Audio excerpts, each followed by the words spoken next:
I've been working with starters lately, and I've had some people actually come and get some starter from me and then try and grow it at home. One was pretty disastrous. The thing is it's a tradition to get a starter from somebody else who has one, a baker or a brewer, and you can start your own at home. But my concern, even though I've got one that's from the 1800s on the Oregon Trail, the fact of the matter is that the yeast in the starter and the good bacteria are going to come out of your environment. They're going to come off of your flour. They're going to be what you're breathing in and out, and the bacteria is going to be in your nature. So for sometimes if you don't have such good luck borrowing from someone, start your own. So I don't normally keep this much starter around at one time. I'm doing some experiments. It's fall, and time to change things up a little bit. Doing a starter that has a little more rye content than it otherwise would. That's what this guy is. You know what? This was a new glass this morning. If you look real careful, you can see the rye. This was just this morning. Let's see what it's got in it. I'm going to drop it in this water. See if it'll float. Nope, it sank right to the bottom. Even though it looks like it's all excited and bubbly and ready to bake bread, it doesn't always mean that it does. This tells me, partially because I know that it's a young starter. It doesn't have as much carbon dioxide in here as it might otherwise. So don't panic. Because this one's so full, I'm going to discard about half of it and feed it again, and it'll get stronger and stronger, and I'll be able to make bread with this in a day or two. This, I wish you could smell it. I made this one with grapes. It smells like a Bordeaux. It really does smell good. It's got that grape smell to it. Strong.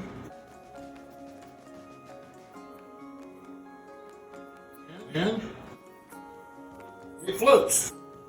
Now this is the one that caused me all the trouble last night. I had it up above the ovens up there, along with a few others that were young and cold.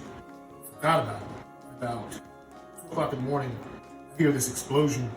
I knew exactly what it was because it happened. Okay, so if you know, I started my favorite, which is an apple starter. So I took 2 apples, peeled them, and put the peels in a bowl. Then I grated the remaining of the apple, trying to avoid the center, and put all of that in a bowl with about 100 grams of water. Put some film on it, put it up, someplace warm, above your refrigerator, above your ovens, for 5 days. You gotta give it time to get the yeast to figure out where you are. There's not a whole lot of yeast, I wouldn't think, on the skin of these vegetables. So the yeast you're gonna get mostly is what comes from the flour and what's airborne. So I would put a tablespoon of some kind of wheat in here just to give it some oomph so you don't slow down so much. This is just bubbling right in front of me. It's like, bloop, bloop. So this is my apple starter. I'm gonna bake bread with it. I was gonna do it today, but I just don't like the way. It's young too. I started it yesterday. It looks strong, but it's too young. I can tell, how it comes apart. That's too young. It should have some more gluten development, but that's not what I'm trying to do. Let's put it in here and see what we got. Yeah, sank right to the bottom. No swimmers. Don't let that get you. A couple more days, be ready to go. All right, what am I missing? Try to avoid these. So I had so much of my apple starter that I got 2 jars out. Put some in here. And put paper bags on them because I was washing all the tops and didn't think that I would be in any danger. Wow.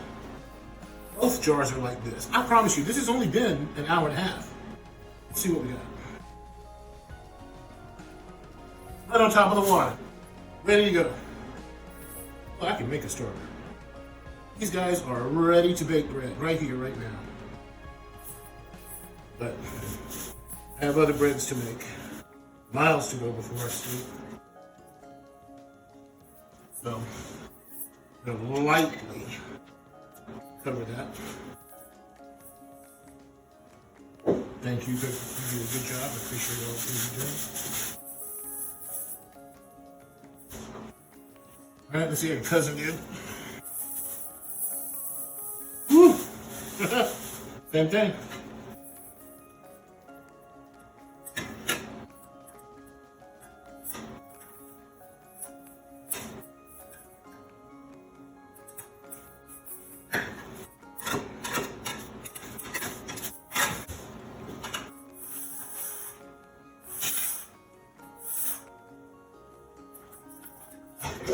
So this is healthy, and this is a perfect gift. This is an apple strawberry starter, and it's, I mean, not strawberry, but an apple starter, and it will bake loaves of bread for the rest of your life and the rest of the people that come after you. As long as you don't kill it, all you gotta do is feed it once a week or feed it every day, depending on how you're using it, and it will be nice. Now my problem is my main sourdough starter his name is Vitali. It's Italian, it means life giver. You gotta name your sourdough starters. If you're serious about baking bread and you're serious about raising a starter, you gotta give it a name. And even it's a living organism. I'm not the only one that says that. By the time you watch some more videos, you're gonna go, okay, well that's what Henry was talking about. Go ahead and give it a name. I got too many new ones to have named. Now, a different kind of starter is called a poulish. A poulish is what you can make French baguettes with, ciabatta bread, that sort of thing. You should have a lot more gluten development, a lot more bread flours used in this as opposed to AP, so you're going to have more protein. And this will get whipped in that stand mixer at extraordinary speeds. And it'll be the lightest bread you ever had. It'll have huge holes all the way through. You don't know how it's going to stand up on its own. But here we go. You see the difference there? Down in there.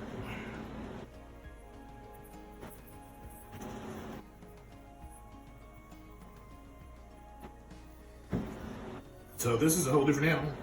I can't wait to use this. I would prefer to use this than anything, because this is already flour and water.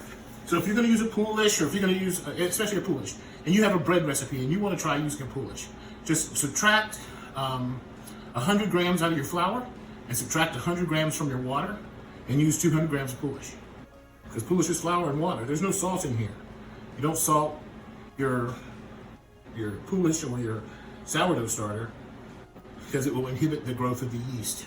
And it's not doing that. There's other things it does, but that's not what we want it to do right now. So that was cool. My apple is cool. Look, I dropped it. So I can smell all that because it's mine. This is all stuff I'll make my bread out of. Just having fun. This is the next task at hand. This is what I basically mix my dough in, and from this I know I'll have 6,400 grams of flour and water and salt and whatever else that goes into my classic southern sourdough, and I'll get exactly eight loaves at 800 grams out of this. So when I have other things to do like rolls, and I say, okay, I'm gonna do 200 gram rolls, how many times will 200 go in 600, 60, 1,000? This is a special bread dough. I could eat this.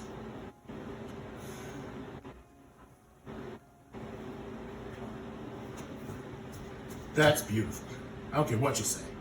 Anybody who doesn't like gluten, and all gluten are the proteins that decide to line up straight as we need this. They decide to line up straight and get stronger, and as a result, the bubbles from the yeast can't get out anymore, and it makes our bread rise like a balloon.